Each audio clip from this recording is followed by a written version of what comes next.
السلام علیکم ورحمۃ اللہ وبرکاتہ۔ تمام دوستوں سے گزارش ہے کہ ہمارا یوٹیوب چینل اسے سبسکرائب کیجیے۔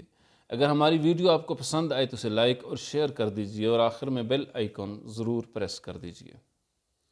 آج سپریم کورٹ اور یعنی کہ ریاست اور ملک میں مختلف عدالتوں میں کچھ کیسز چل رہے تھے، جن میں ایک ملزم کو ایک عدالت نے ناقابل ضمانت وارنٹ گرفتاری جاری کر دیے، اور آدھے ہی گھنٹے میں دوسری عدالت نے اسے قابل ضمانت یعنی کیس بنا کر وہ فیصلہ دیا کہ یہ قابل ضمانت ہے۔ ہماری اس سے بحث نہیں کہ کون سا آدمی ہے اور اس نے فیصلہ غلط ہے یا صحیح ہے۔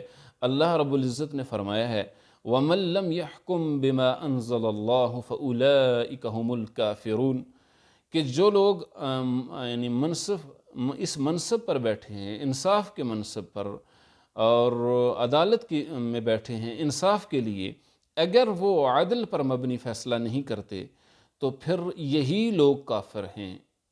وَمَن لَّمْ يَحْكُم بِمَا أَنزَلَ اللَّهُ فَأُولَٰئِكَ هُمُ الْكَافِرُونَ، یہی کافر ہیں۔ سورۃ مائدہ آیت نمبر 44 میں یہ فرمایا ہے۔ گویا اگر جس عدالت نے ناقابل ضمانت وارنٹ گرفتاری جاری کیے اس نے یا جس نے اس کو قابل ضمانت کہا ہے، دونوں میں سے کوئی ایک درست ہے، اور جس نے بھی انصاف کے خلاف فیصلہ کیا ہے تو اللہ کے فرمان کے مطابق وہی کافر ہے۔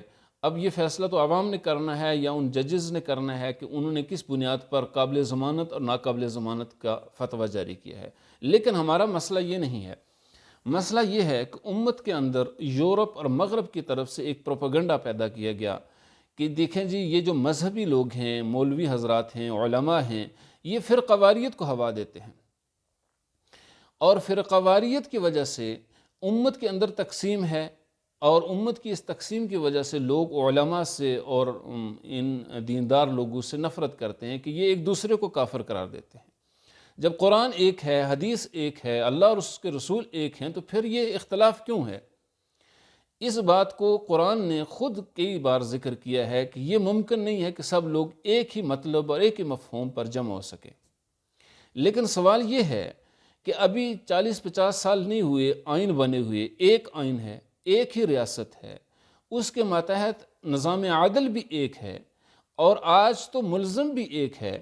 ایک ہی ملزم پر ایک ہی کیس میں عدالتوں کے دو مختلف فیصلے کیوں آتے ہیں؟ اگر یہ اختلاف فرقہ واریت ہے تو سب سے بنیادی ذمہ داری ریاست کی ہے کہ ریاست کے ادارے فرقہ واریت کو ہوا دیتے ہیں اور فرقہ واریت پھیلاتے ہیں۔ ایک عدالت کہتی ہے ناقابل ضمانت ہیں اور دوسری کہتی ہے قابل ضمانت ہیں۔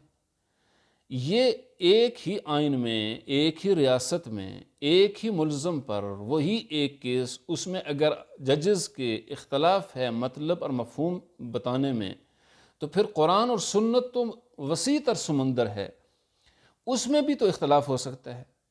اگر ہم قرآن اور سنت کی تشریح کرنے والے علماء سے اختلاف اس بنیاد پر کرتے ہیں کہ یہ فرقہ واریت پھیلاتے ہیں، تو پھر اختلاف اور نفرت اس ریاست سے اور اس کے قانون اور آئین اور ان ججز سے بنتی ہے جو ابھی 50 سال نہیں ہوئے آئین بنے ہوئے، اور ایک ہی ملزم ہے اور ایک ہی کیس ہے اور اس میں وہ مختلف فیصلے دیتے ہیں۔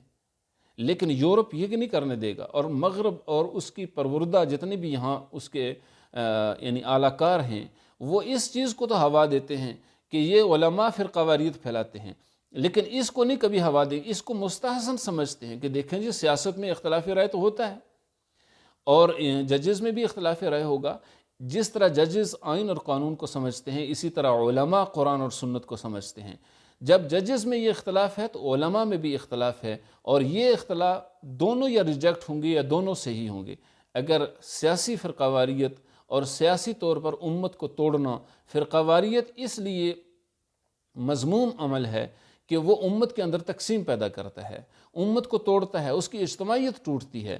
وہ اجتماعیت ٹوٹنا مذہب کی بنیاد پر ہو یا وہ اجتماعیت کا ٹوٹنا سیاست کی بنیاد پر ہو کہ دوسروں کو غدار کہو، دوسروں کو چور ڈاکو کہو، اور دوسروں پر ہر قسم کی طعن و تشنیع کرو، تو یہ فرقہ واریت ہر دو صورتوں میں قابل مذمت ہے۔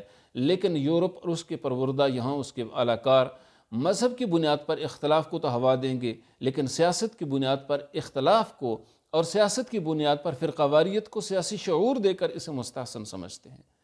اور جن علماء نے یہ کوشش کی کہ ان اختلافات کو بھلا کر ہم ایک پلیٹ فارم پر جمع ہوں، ان کو کہا جاتا ہے کہ یہ اقتدار کے لیے لگے ہوئے ہیں، یہ اقتدار کے لیے اکٹھے ہو رہے ہیں۔ مغرب اور اس کے یہاں کے موجود اعلیٰ نہ اختلاف کی صورت میں ان کو برداشت کرتے ہیں اور نہ اتفاق کی صورت میں۔